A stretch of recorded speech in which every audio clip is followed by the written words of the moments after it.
chez vous, madame, monsieur, beauté chez vous. Je suis très ravie de vous servir. Aujourd'hui, je suis Esther Pinda et comme je le disais, c'est toujours un réel plaisir d'être devant vous. Alors, aujourd'hui, avec mon invité, nous allons échanger autour d'un sujet fort intéressant, mais aussi très instructif. Nous allons échanger autour de la violence conjugale. En France, 3 foyers sur 10, tous les jours, connaissent un cas de meurtre suite à une violence conjugale. Ici en RDC, il n'y a pas une... Les statistiques ne sont pas connues, mais plusieurs foyers connaissent ces situations-là, mais bien sûr, dans le silence. La violence conjugale, que dit la loi ou que préconise la loi, surtout de ce sujet-là que nous allons échanger aujourd'hui avec mon invité, à qui je m'en vais dire bonjour maître. Bonjour madame Esther. Alors aujourd'hui, je reçois pour vous maître Steve Kambanga. Maître, c'est avec vous que nous voulons échanger autour de ce sujet. Ma première question est la suivante. Quand est-ce qu'on peut parler d'une violence conjugale? Merci de m'avoir invité, surtout pour discuter sur des questions très délicates pour ce qui concerne la vie humaine.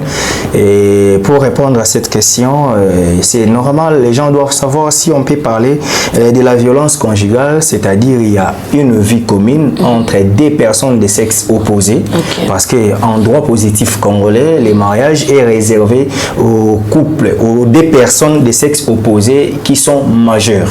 C'est-à-dire lorsqu'on atteint l'âge majoritaire, pour nous la majorité civile, la majorité pénale, c'est déjà à partir des 18 ans. Donc c'est-à-dire lorsqu'on atteint 18 ans, on est capable devant la loi, on peut agir devant la loi. C'est alors que les codes de la famille révisés en 2016 nous donnent maintenant les privilèges dans les articles 4 à 40 pour expliquer c'est quoi les mariages. Donc pour parler de la violence conjugale, on pourra maintenant faire recours aux lois congolaises pour savoir qu'il y a des couples en union libre, n'étant pas enregistrés devant l'officier de l'état civil, mais on appelle ça union de fait. Sur le plan sociologique, ça forme déjà un couple. Et dans ces couples-là sociologiques, un mariage sociologique qui n'est pas célébré par l'officier de l'état civil, sur le plan coutumier ou sur le plan sociologique, on appelle ça abusivement mariage. Mais au moins, nous, en droit, nous appelons union libre. C'est-à-dire les gens partagent une vie commune dans un toit. Et ces gens-là, même s'ils ne sont pas ensemble, parce que lorsqu'on parle aussi de la conjugalité, il y a aussi un élément que les gens doivent savoir. Vous êtes fiancés, il peut y avoir cette infraction de la violence conjugale. Parce que l'homme vient vers vous, ou vous passez chez l'homme, vous partez chez l'homme, mais pendant vos discussions, l'homme arrive à mettre la main sur vous. C'est-à-dire la violence commence lorsqu'on use d'une force physique en lieu et place de convaincre moralement. C'est-à-dire lorsqu'on use déjà de la force physique, alors que la personne qu'on attaque est supposée être faible, c'est ça déjà le début de la violence. Donc la violence, c'est le contraire de la paix. Or la paix, là je vais en sociologie, un auteur américain, Martin Luther King, disait « La violence humilie l'adversaire en lieu et place de le convaincre ». Donc, au lieu de convaincre votre adversaire ou celui qui est en face de vous, vous préférez utiliser la violence. La violence, c'est-à-dire vous faites recours à la force physique. Et maintenant, dans la vie conjugale, la violence intervient lorsqu'il y a une incompréhension. Et lorsqu'il y a une incompréhension, la violence n'est pas faite seulement pour la femme. Parce que la violence conjugale parle du genre. C'est-à-dire, on peut violenter l'homme dans un couple. On peut violenter une femme dans un couple. Et c'est vice-versa, mais c'est décourageant. Pendant le développement de cette émission, nous allons donner des bases légales que les gens vont comprendre comment il faut éviter pour qu'il n'y ait pas la violence. Justement, maître, en parlant de cette violence conjugale, vous avez fait référence à cette violence qui est physique. Mais est-ce que les insultes, le fait de rabaisser, de déranger, on va dire en quelque sorte, mentalement la personne, est-ce que là n'est pas aussi prise en compte dans les chefs d'accusation d'une violence conjugale? Malheureusement. Une violence mentale ou psychologique? Malheureusement, non. C'est-à-dire, l'infraction, c'est quoi? L'infraction, c'est la violation de la loi pénale. Or, la loi pénale, c'est quoi? La loi pénale a été créée pour mettre fin aux inégalités de la société. Et lorsque nous parlons de la société, nous rentrons maintenant à la case du départ qui est la famille. Parce que quand on parle de la société, en sociologie, la société de base, c'est déjà la famille. On peut commettre des infractions sans violenter la femme. Okay.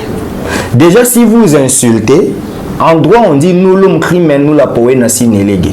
Donc, c'est-à-dire, on ne peut que condamner sur des infractions qui sont écrites ou qui sont prescrites par la loi. Exactement. Vous comprenez? Je vous donne un exemple. Le koulou n'en est pas une infraction. Okay. Parce que vous savez, le koulou n'en est pas une infraction. Mais lorsqu'on arrête un délinquant juvénile, un koulou, on va lui juger par rapport au fait qu'il a commis. Le koulou n'en est pas une infraction. Mais pendant les actes de vandalisme, ce monsieur a eu à voler. Ou il a eu peut-être à extorquer.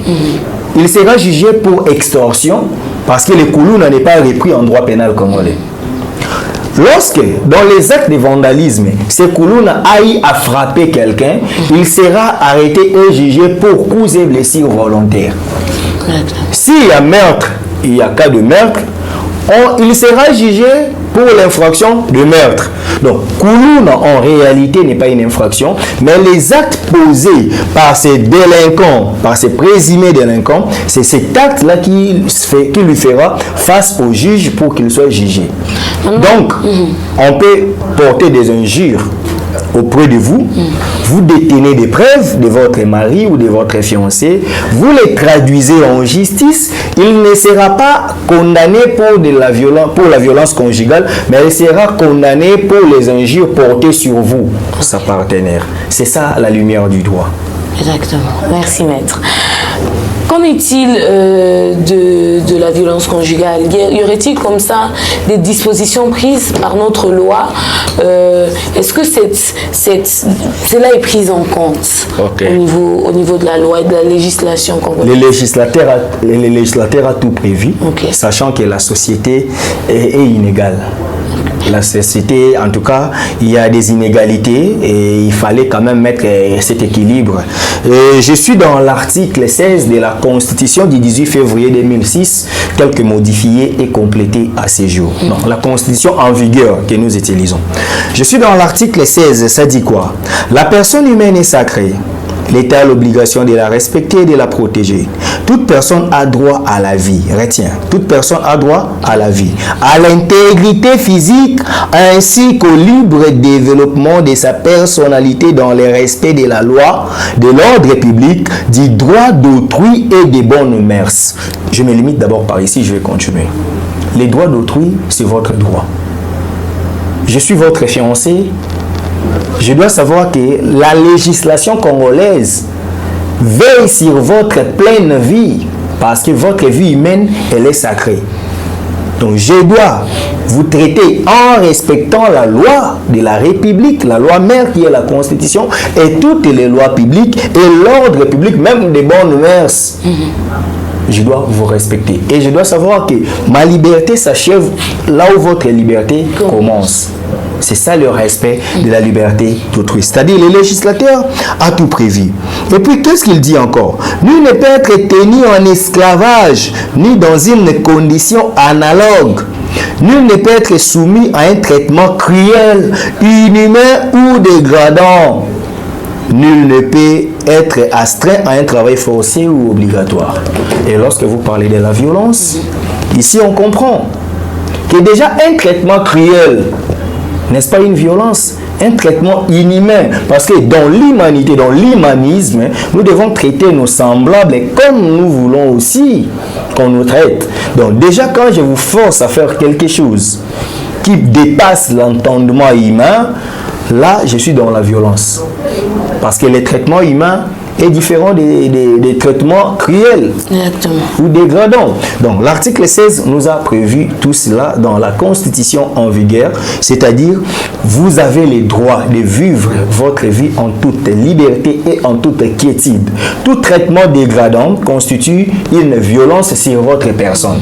Et cette violence-là, elle est condamnable. Parce que la loi, il y a la loi suprême, et puis les actes ayant force de loi. Quand dans la loi suprême, on dit, on explique quelque chose, il y a maintenant des lois subsidiaires qui vont maintenant en profondeur pour expliquer des peines. Et lorsqu'il y a violence conjugale, on va maintenant faire recours aux infractions commises pendant l'application de cette violence. Le juge du tribunal des séances va maintenant juger sur les infractions commises pendant la violence conjugale. Parce que la violence est tellement vaste. Lorsqu'on parle de la violence conjugale, c'est vaste. Mais pendant la violence, quels sont les actes commis qui constituent des infractions? Vous comprenez? Comme j'étais en train de parler sur les Koulouna, de la même manière, la violence conjugale en soi n'est pas une infraction. Parce que la violence, déjà, c'est une infraction. On violente ce qui est normal. Parce que la loi, en droit pénal, on dit ceci. En droit pénal, on explique, il y a la société, et dans la société, là, il y a la loi pénale qui est là pour régir la société. Et lorsqu'on ne respecte pas la loi pénale, on commet une infraction. Et lorsqu'on commet une infraction, celui qui commet une infraction, on l'appelle délinquant. Et le délinquant doit subir la peine, qui est la rigueur de la loi. Vous comprenez? Donc déjà la violence c'est une infraction. Mais la violence spécialement conjugale a encore une spécialité. C'est-à-dire, nous sommes en couple, je vous gifle, vous avez des signes. Vous saisissez l'office du procureur, vous me traduisez en justice avec des éléments de preuve ou avec des témoins par faute de preuve, et que les gens là confirment que réellement j'ai tapé sur vous. On va me donner maintenant l'article 46 du Code pénal livre D. Monsieur, ne voyez-vous pas que le coup et blessure est une infraction? Pourquoi avez-vous tapé sur votre femme? Donc vous êtes condamné. Vous voyez? Et la loi a tout prévu même sur des peines. Donc c'est-à-dire la violence, elle est condamnable. La violence conjugale, elle est traitée de la même manière que toutes les autres infractions. Parce que dans la violence conjugale, tu peux te limiter à injurier. Tu n'auras pas la même peine que celui qui, dans la violence conjugale, est arrivé à tuer. Vous comprenez? Tous sont dans une lignée de violenter la vie conjugale ou un partenaire, un conjoint, comme dit les droits. Et maintenant, celui qui violente les conjoints commet une infraction. Maintenant, le juge doit se situer des infractions commises pendant cette violence conjugale. J'espère que je suis clair. Oui. Très bien, oui. Ok. Alors, vous parlez ici de cette loi, vous l'avez énumérée, vous l'avez énoncée. Ma première question est celle-ci, ma prochaine question est celle-ci. Il y a un principe en droit qui dit nul n'est censé ignorer la loi. Mais est-ce que ici, en RDC, cette loi est connue? Si oui, est-ce qu'elle est comprise, elle est interprétée de façon à ce qu'on sache justement comment, qu'est-ce qu'on peut faire et qu'est-ce qu'on ne peut pas faire? La vulgarisation de nos lois, ça ne dépend pas du législateur. Okay. Le législateur a déjà légiféré et c'est au peuple d'aller consulter, d'aller lire. Un principe dit: les Gendi sont libres. Il faut lire les livres. Et malheureusement, parce que les droits ont un caractère contraignant. Les droits, pour le législateur, nous savons que tout le monde est censé connaître les droits. Nul n'est censé ignorer la loi. Donc, vous ne pouvez pas dire au juge que j'étais ignorant que cette loi existe. On vous dira, est-ce que vous avez consulté des bibliothèques juridiques? Parce que c'est réservé à tout le monde. La lecture est réservée à tout le monde. Faites des recherches. Et une manière aussi de vulgariser, c'est comme vous faites. Sous d'autres sièges, lorsqu'on nous invite pour des matières scientifiques, on nous paye pour que nous transmettons cette matière. Ce que je suis en train de faire, c'est aussi une sensibilisation. C'est-à-dire, je suis en train de dire au couple de ne pas violenter vos conjoints, sinon vous serez arrêtés, jugés et condamnés. C'est la vulgarisation. Donc, ça ne revient pas au législateur d'aller faire la vulgarisation parce qu'elle a déjà mis à la disposition de tout le monde toutes ces lois. Okay. Nul n'est censé ignorer la loi. Tel que vous êtes là, si on vous arrête et que vous ne saviez pas que ce que vous avez commis, c'était une infraction, il n'y a pas des excuses pour ça. Il n'y a pas de situation atténuante. Les circonstances atténuantes arrivent lorsqu'il y a des éléments que les juges doivent apprécier. Par exemple, la délinquance, elle est primaire. Lorsqu'il y a des faits bénins, par exemple, lorsqu'il y a les aveux, vous acceptez que oui, j'ai commis cette infraction, mais je ne savais pas que c'est une infraction. On vous dira, madame, vous êtes censé comprendre que les droits existent. Mais puisque vous êtes une délinquante juvénile, vous êtes encore dans le début de ces forfaits, en lieu et place de vous condamner peut-être 10 ans, on dira, puisque vous êtes innocente dans ça et surtout que vous étiez ignorant, on va peut-être enlever 5 années ou 6 années, on vous condamne pour 4 ans. C'est ce qu'on appelle des circonstances atténuantes qui sont contraires aux circonstances aggravantes. Des circonstances aggravantes, c'est lorsqu'il y a peut-être obstruction du procès. On vient vous arrêter, vous fouillez, vous refusez des invitations du magistrat. Pendant les procès, vous faites des trafics d'influence, vous appelez, il y a des injonctions et que le juge est rigoureux pour faire respecter la loi. Il peut maintenant mettre des circonstances aggravantes pour vous amener même à la peine prévue, à la peine la plus élevée de cette infraction. Ou un juge aussi très sévère peut faire concours matériel. C'est-à-dire, si vous avez commis des infractions, il peut maintenant faire la sommation des peines de ces deux infractions pour vous donner une peine encore plus haute que ce que vous aviez commis peut-être pour une infraction. Si par exemple, les deux peines, une peine est prévue pour 5 ans, une autre peine est prévue pour 2 ans, si le juge veut encore pratiquer des circonstances aggravantes, il peut vous condamner pour 7 ans pour dire que 2 ans c'est pour cette infraction, 5 ans pour cette infraction. Mais en pratique, on préfère plus les concours idéal. C'est-à-dire, on prend la peine la plus élevée, on vous inflige. Aujourd'hui, en ce qui concerne par exemple la violence sexuelle, le viol, il y a comme ça des dispositions qui sont prises par la loi avec des peines bien précises. Okay. On parle de 14 ans d'emprisonnement et tout ça. Est-ce que, à vous entendre parler, la violence conjugale n'est pas jugée dans ce sens-là puisque on va à la recherche du délit causé des infractions et c'est cela qu'on condamne. Maintenant, il ne faudrait-il pas justement que l'on pense dans ce sens pour régulariser un peu cette situation? Non, c'est-à-dire dans la violence conjugale, nous devons savoir qu'il y a des situations qui sont similaires. Okay. Vous voyez, il y a des infractions concrètement commises qu'on connaît que ici, là, c'est une infraction telle. Mais lorsqu'il y a des infractions qui régissent plusieurs contraventions au même moment, c'est pourquoi les législateurs restent un peu muets et laissent maintenant la voie aux infractions commises pendant l'application de cette erreur. Vous comprenez? Je suis en train de dire ceci. Dans la violence conjugale, il se fait qu'il y a violence sexuelle. Les viols, c'est quoi? C'est le fait d'aller négocier un rapport sexuel ou un contact sexuel à un conjoint qui n'est pas d'accord. Le fait que vous utilisez des moyens influents pour amener votre conjoint à accepter votre demande, c'est un viol. Et le viol est punissable par la loi. Ça va même jusqu'à 20 ans.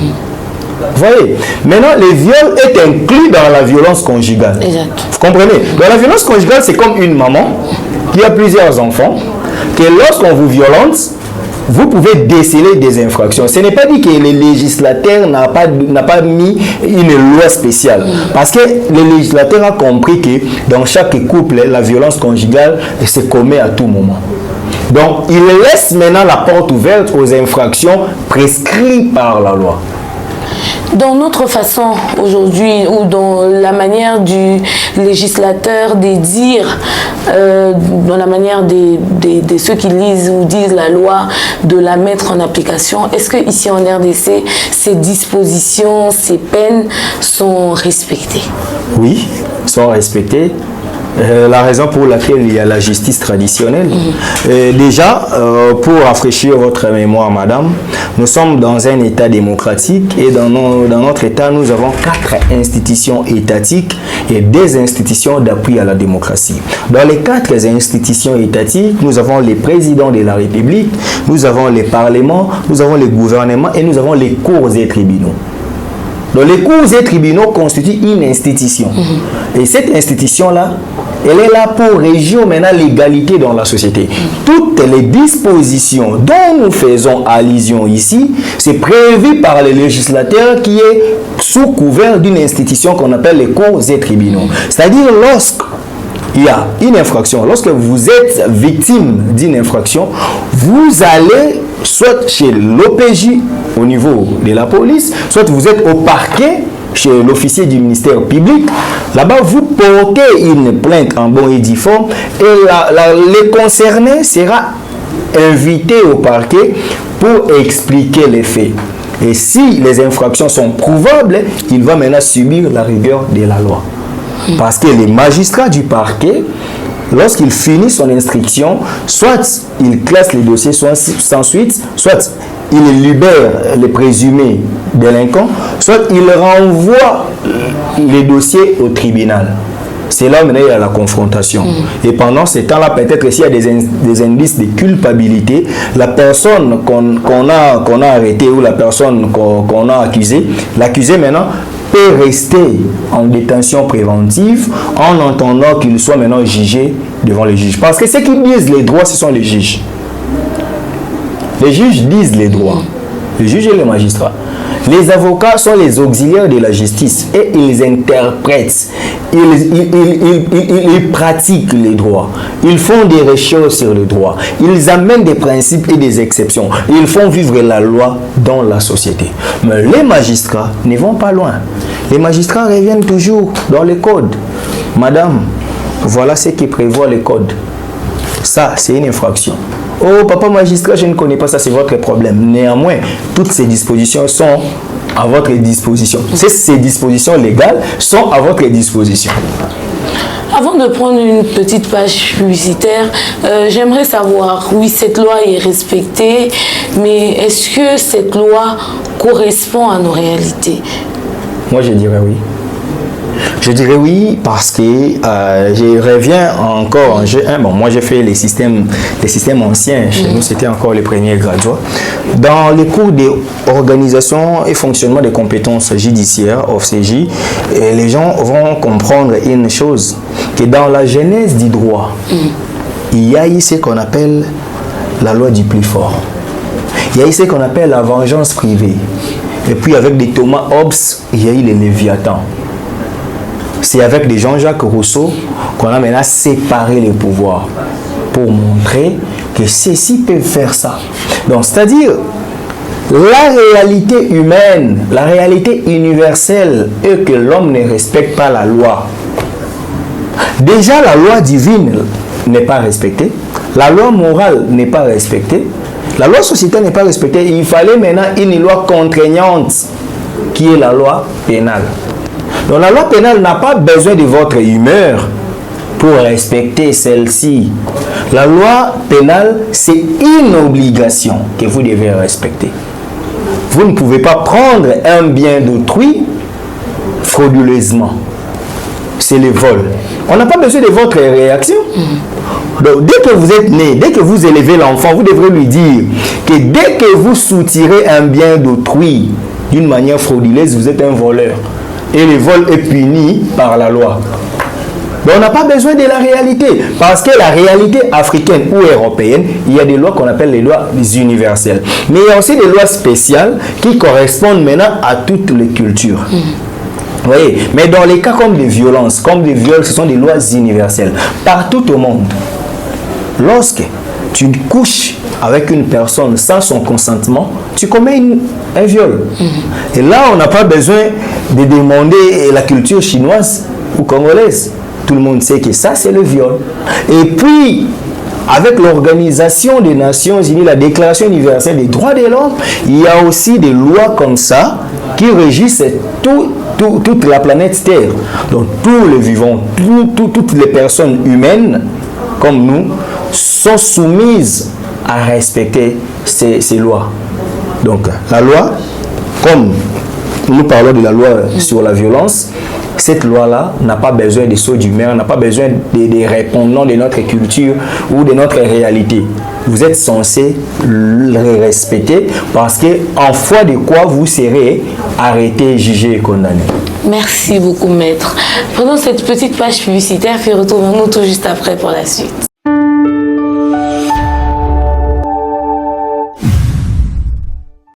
De nos jours, l'hygiène intime est une priorité. Voilà pourquoi Maliane vous propose des produits d'hygiène intime à base des plantes naturelles testés et approuvés dans les plus grands laboratoires dans le monde. Maliane vous propose des thés de fertilité pour hommes et pour femmes, de thé pour bain à vapeur after accouchement pour soulager les maux de dos, gel intime pour hommes et pour femmes, produits pour les règles douloureuses, fibrome, endométriose, polykystie, myome, resserrement du muscle du vagin, trompe bouchée et j'en passe. Vous avez également des produits qui vous aident dans tout autre type de soucis gynécologiques que vous pouvez avoir. Ceinture abdominale, vous avez les protège-slip, les bandes hygiéniques et tous ces produits sont disponibles sur notre site www.maliane.com. Passez vos commandes à travers notre numéro affiché directement à partir de notre site et vous serez livré partout dans le monde. Maliane, pour une hygiène intime parfaite.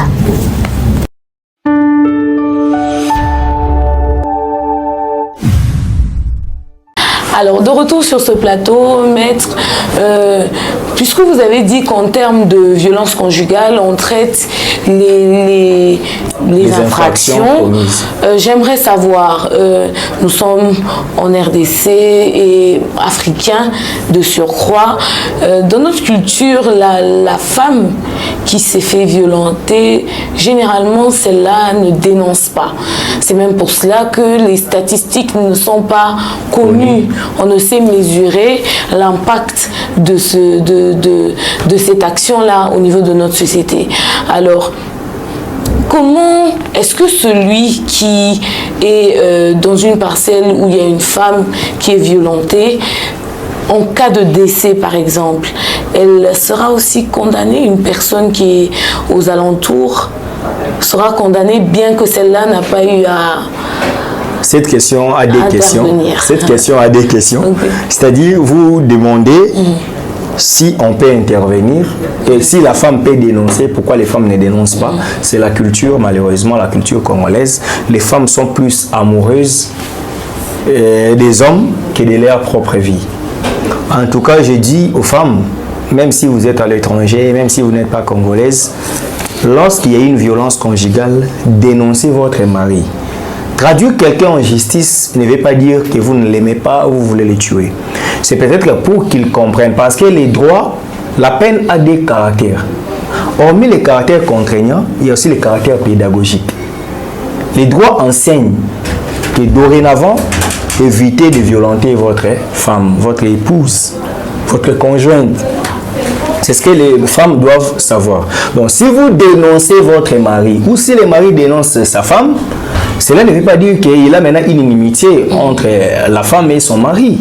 Non, c'est juste pour chercher une solution, pour que cet homme ne revienne plus encore avec ses crimes. Ça, j'espère que je suis clair. En tout cas, les femmes doivent dénoncer. Maintenant, ceux qui sont là, à l'entourage, dans cette circonscription, dans cette concession, doivent savoir qu'il y a la qualité avant d'être en justice. Vous êtes voisins. Vous voyez qu'un homme est en train de violenter une femme, allez dénoncer mais ne portez pas plainte. Ok.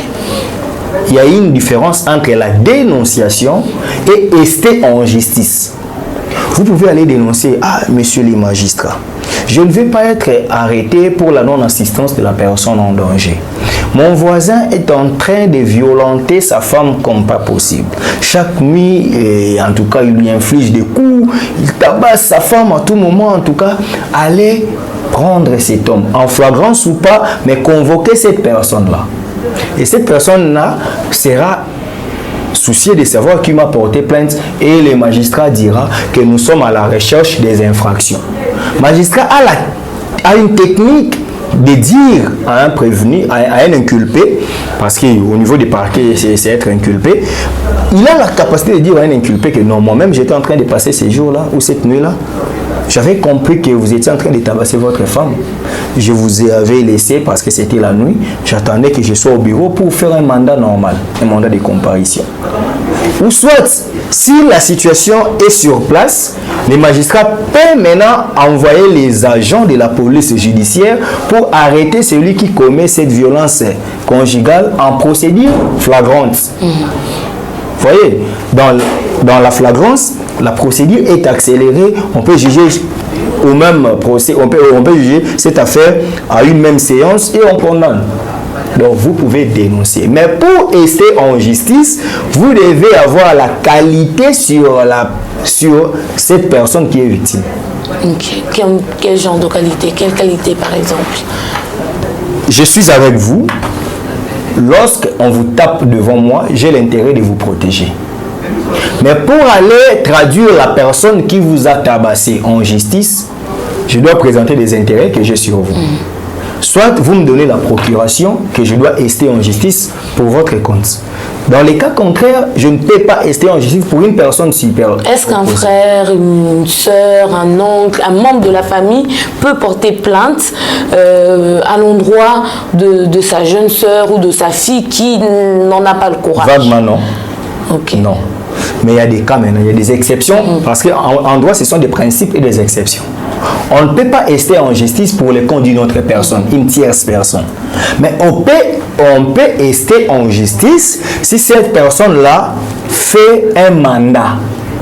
Mon grand frère, moi je ne suis pas en mesure d'aller porter plainte vu que j'ai des blessures. En tout cas, je suis là. Tu fais une note, tu fais une lettre. Monsieur le procureur, je suis Madame Esther. J'ai donné mon mandat, la procuration à mon frère biologique. Il est mon grand frère. Il est 4e dans une famille de 6 personnes. Moi je suis la 5e. C'est lui qui va me représenter. Il se fera assister ou représenter par les avocats. Ils vont faire ça, ça, ça. Là, il a maintenant la capacité d'ester en justice pour votre compte. Mais d'emblée comme ça, on va lui dire qu'il n'a pas cette qualité. Parce que la compétence est d'attribution. Il faut être compétent, avoir cette qualité pour rester en justice. Même l'autorisation maritale de nos jours, ça n'existe plus. Exactement. Avant, c'était qu'une femme mariée, avant de faire quelque chose, avant de rester, il devrait d'abord avoir l'autorisation de son mari. Mais pour rendre cette liberté individuelle concrète, on laisse tout le monde rester en son nom. Donc si vous voulez rester pour le compte de quelqu'un d'autre, vous devrez lui demander qu'il vous donne le pouvoir d'ester en justice en son nom. Sinon, votre requête sera irrécevable parce que vous n'avez pas la qualité. Défaut de qualité, la requête ne sera pas recevable. Ou soit elle sera recevable mais non fondée parce que vous n'êtes pas la personne lésée.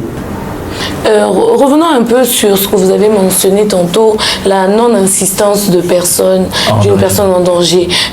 Quand est-ce qu'on peut être inculpé sur base de cette loi-là? Lorsque vous ne dénonciez pas. Ok. Lorsque vous ne dénonciez pas, ou soit vous ne pouvez pas peut-être dénoncer, si vous voyez que la personne qui fait mal à l'autre a quand même un caractère humain, vous pouvez aller séparer. Vous voyez, on est en train de tabasser quelqu'un, vous êtes là, ça ne nous regarde pas, on va vous arrêter pour la personne. Bon, on préfère quand même prendre les images, on va mettre sur les réseaux sociaux et peut-être que... Ça, c'est une infraction. C'est la non-assistance de la personne en danger. On tue quelqu'un, vous filmez. Non, arrêtez cette action. Sauvez la personne. Si vous avez la possibilité. Parce que lorsque vous sauvez la personne, si la menace était forte, par exemple, il y avait arme blanche ou arme à feu, et que vous, en sauvant cette personne, vous tuez celui qui voulait tuer la personne que vous sauvez, on ne va pas vous arrêter pour la non-assistance de la personne en danger, mais on va vous arrêter pour des raisons d'enquête. Mais lorsque vous serez devant le juge, vous direz non. Là, j'étais en train d'assister quelqu'un qui risquait la mort. Et du coup, on a fait ce qu'on appelle la légitime défense. Parce que la riposte était proportionnelle. Lui, il voulait tirer une arme à feu. Et en voulant sauver la personne qui était à mes côtés, cette arme est tournée contre la personne et lui, il est décédé. Et lorsqu'il y a des éléments de preuve, on vous acquitte. Quelles sont les peines possibles dans les cas de non-assistance en personne en danger? Il y a deux peines. Il y a la peine d'emprisonnement et puis il y a la peine amende transactionnelle, ou soit l'une de ces peines. On combine les peines, la peine d'emprisonnement et la peine des amendes transactionnelles, ou l'une de ces peines. On peut vous arrêter pour la non-assistance de la personne en danger, vous faites la prison et vous sortez, vous purgez votre peine, ou on peut vous laisser, vous payer des amendes transactionnelles. Mais souvent, on combine les peines. Mais il y a aussi la possibilité de choisir l'une de ces peines. Là, maintenant, ça devient l'intime conviction du juge. Si, par exemple, comme vous aviez dit tantôt qu'il y a des circonstances atténuantes, on peut dire en tout cas c'était involontaire. Bon, quand même, il a commis cette infraction, il doit payer des amendes transactionnelles. Vous voyez? Donc, il y a des peines prévues comme ça. Ici, j'ai dit, les peines de travaux forcés n'ont pas raison d'exister dans notre pays. Pourquoi? Parce que nous avons un droit de travail. Et dans le droit de travail, nous avons dit que le travail est un contrat consensuel. Donc, tel que vous travaillez ici, vous avez consenti de faire cette émission. Si on vous force de tourner une émission sans votre volonté, sans un engagement, ça c'est un travail forcé. Et de nos jours, avec l'humanité actuelle, on ne peut pas forcer aux gens de travailler. Parce que c'est une infraction. Donc le droit du travail nous dit que le travail est un contrat consensuel. C'est pourquoi même les peines de travaux forcés ne sont plus applicables de nos jours. Aujourd'hui, lorsqu'on vous arrête, on peut citer par le jugement 20 ans de travaux forcés. Mais vous ferez 20 ans de prison. Parce que on préfère la peine d'emprisonnement que la peine de travaux forcés. Parce que les travaux forcés sont prohibés par la loi du travail, par le code du travail. Mais qu'en est-il de tous ces jeunes? On va juste ouvrir une petite parenthèse rapidement. Tous ces jeunes qui, on va dire, qu'on appelle ici communément Koulouna, qui ont été à un moment incarcérés et emmenés vers des centres justement pour cultiver la terre ou faire des travaux d'ordre public. Sont-ils dans une forme de travaux forcés ou pas du tout? Ben là maintenant c'est la guerre des écoles. Okay. Moi je fais les droits constitutionnels. Mais si je dois revenir à la peau du pénaliste, je dirais que c'est anticonstitutionnel. En tout cas, c'est leur forcer les travaux. Alors que c'est prohibé, comme je viens de le démontrer ici, que le travail est un contrat consensuel, amener ce jeune délinquant, présumé délinquant, pour qu'il travaille forcément, là, n'est pas respecter la loi. Maintenant, si je dois réfléchir, parce que les droits constitutionnels, c'est les droits savants, c'est les droits des hommes évolués. Hein? Nous, en droit, on dit les droits pénals, c'est pour des sauvages quand même. Mais nous pouvons dire, nous pouvons justifier cela par le biais de la rééducation. C'est-à-dire, quelqu'un qui ne faisait rien, il était Koulouna, il commettait ses bavures parce qu'il n'avait rien à faire. Mais vous lui mettez en condition de travailler. Et puisqu'il travaille chaque matin au soir, il revient le soir fatigué au centre où il est. Il sait que demain encore à 5h, 6h, il doit sortir. Il n'a pas le temps d'aller faire du banditisme.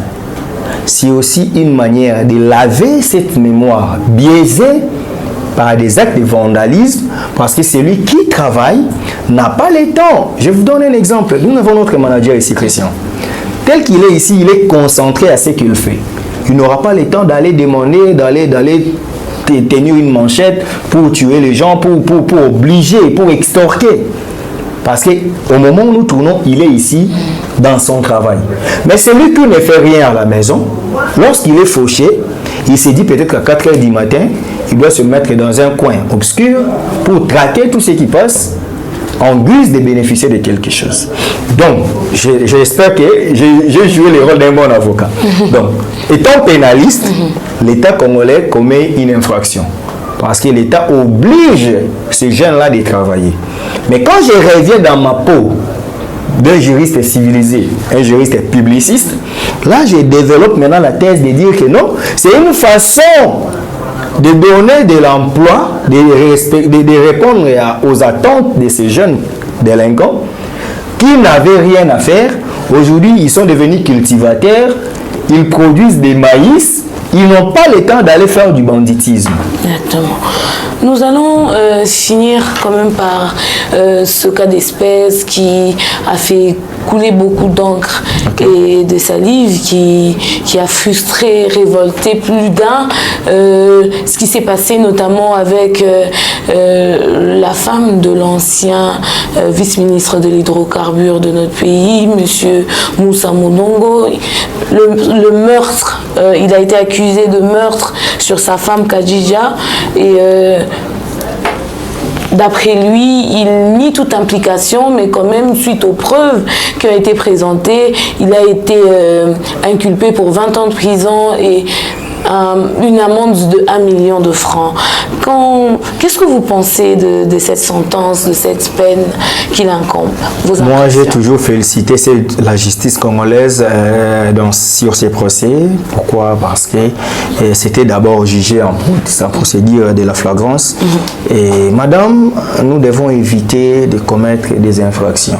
Mais comme le droit a donné la chance à tout le monde de s'exprimer et de présenter ses moyens de défense, c'est maintenant, c'est comme ça que les avocats ou les conseils de la défense aussi cherchent toujours comment sauver leurs clients. C'est ça, nous avons étudié pour faire ça. Mais avant d'aller sur les mécanismes de défense, justement, nous allons en parler, mais 20 ans de prison, 1 million de francs, est-ce assez pour un meurtre? Oui. Avec une telle violence? Oui, la peine la plus élevée malheureusement en droit pénal congolais, c'est 20 ans de prison. Okay.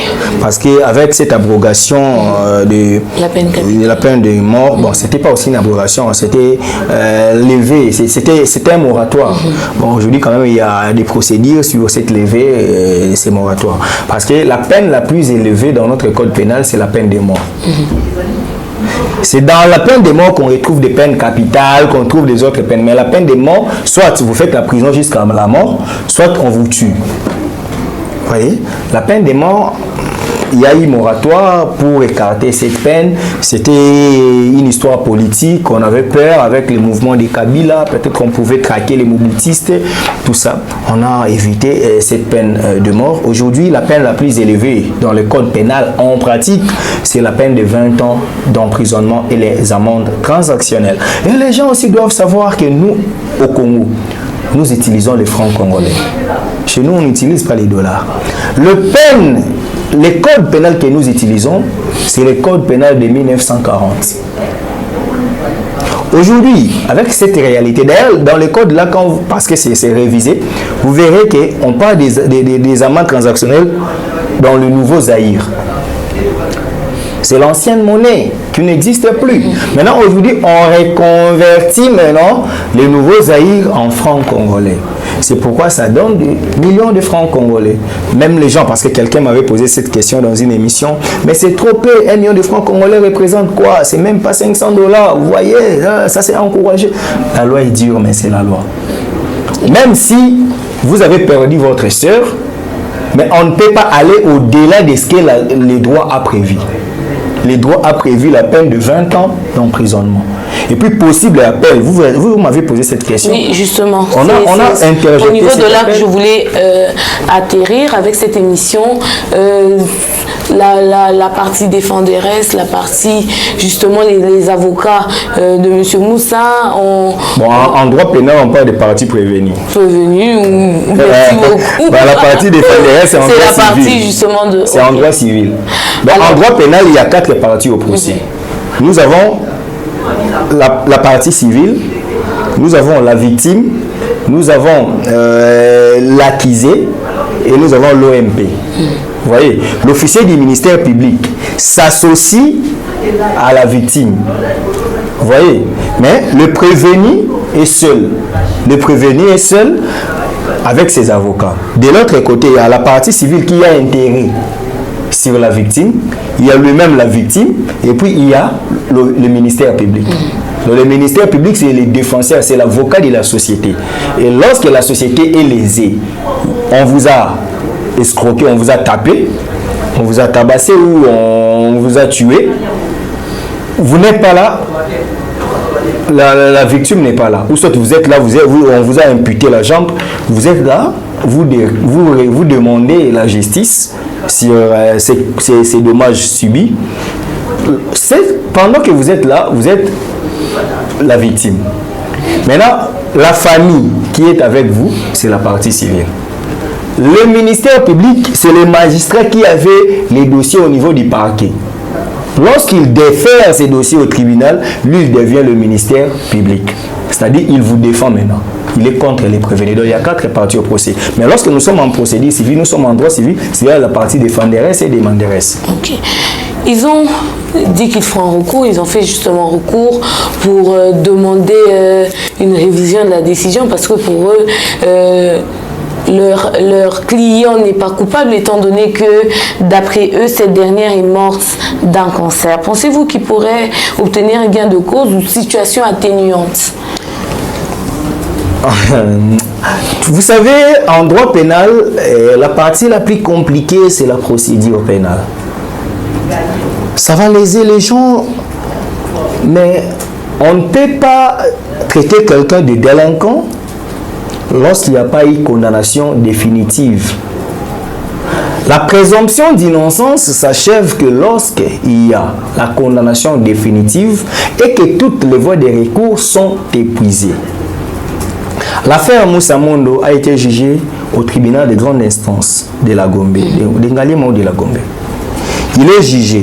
Aujourd'hui, la partie, les avocats conseillent, ou la partie du prévenu, interjette l'appel à la cour d'appel.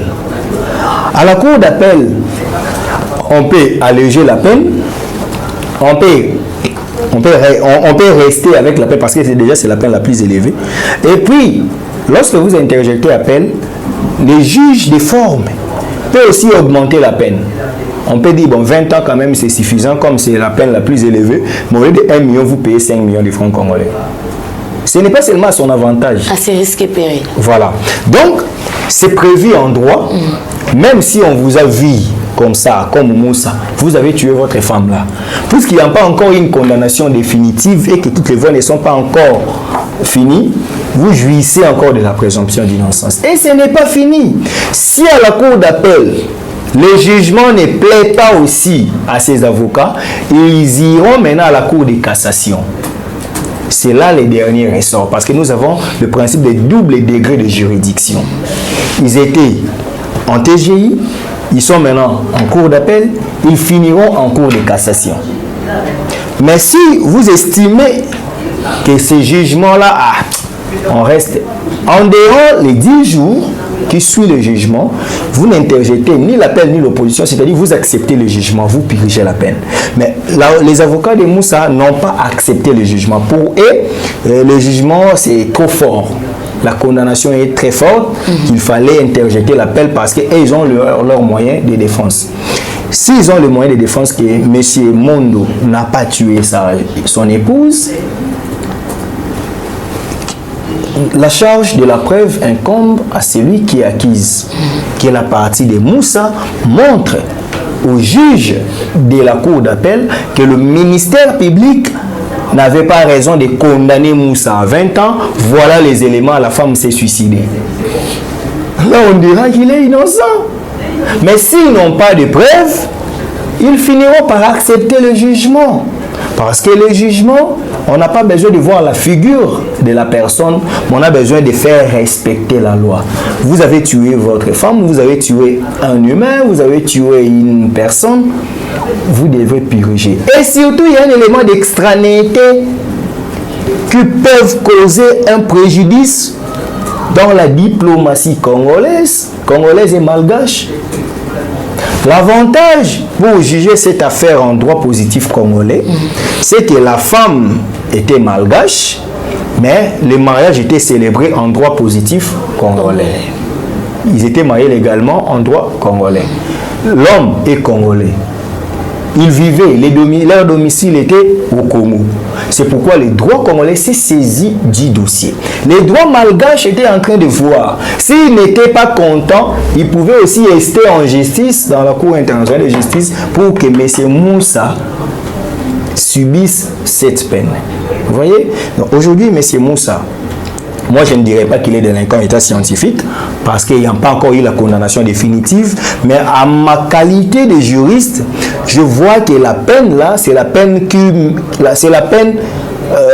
est proportionnelle à ce qu'il a commis comme infraction en rapport à notre code pénal.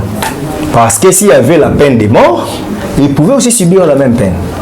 On pouvait dire, bon, vous avez tué, vous resterez en prison. Vous faites la prison à vie. Vous comprenez?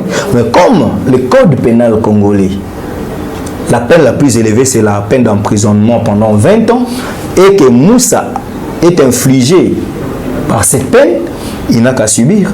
Et entendant l'appel, dans l'appel, on peut réduire à 15 ans, on peut réduire à 18 ans, à 12 ans, à 2 ans, à 5 ans, soit il peut être acquitté.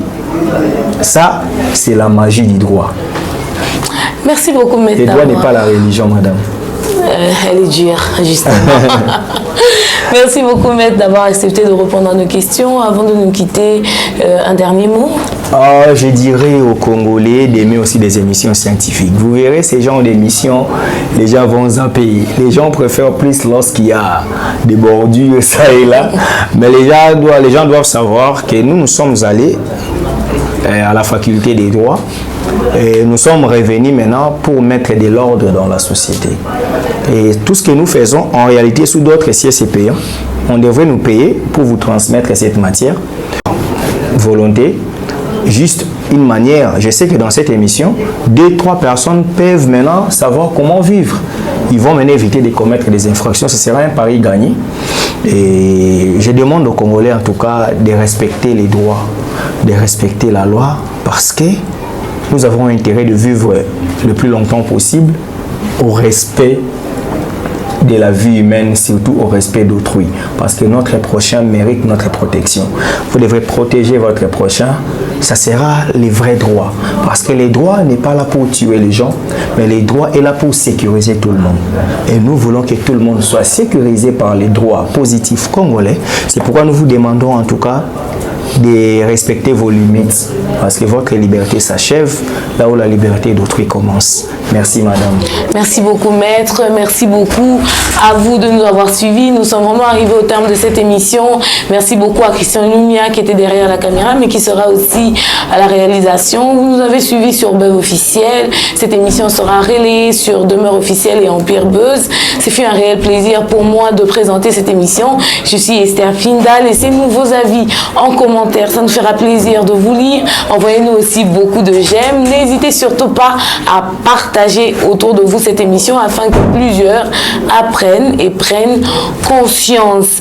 Il n'y a aucune bonne raison qui pourrait justifier le fait de violenter son conjoint ou sa conjointe. Et d'ailleurs, la loi sanctionne les violences conjugaux. Alors, à chacun de prendre conscience de cela et n'est pas faire des actions qui pourraient lui rendre coupable devant la loi. Parce que comme on le dit, dura lex sed lès, la loi est dure, mais c'est quand même la loi et on n'y peut rien. Je vais finir en disant ceci, la violence est le propre de l'incompétent. Qui êtes-vous? Bye bye.